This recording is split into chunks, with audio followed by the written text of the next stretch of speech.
এই শাড়িটা কিনেছিলাম ফেসবুক মার্কেট প্লেস থেকে। এত তাড়াতাড়ি আমার আর ব্লাউজ কেউ করে দেবে না, তাই জন্য এর সাথে অল্টার করে আলাদা ব্লাউজ আমি কিনে নিয়েছিলাম।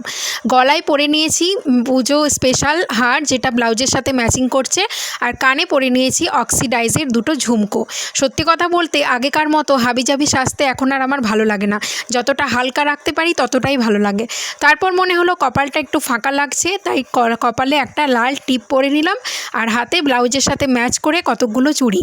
বাই দ্য ওয়ে, আমার এই লুকটা কিন্তু আমি ভাবছি সপ্তমীর দিন রাখবো, আর এর ফুল ভিডিওটা আমার চ্যানেলে আছে, তো ওটা তোমরা চেক আউট করতে পারো। আর আমার এই সাজটা তোমাদের কেমন লাগছে আমাকে প্লিজ কমেন্টে জানাবেন, আর আমার চ্যানেলটিকে লাইক, শেয়ার আর সাবস্ক্রাইব করে দিও। টাটা।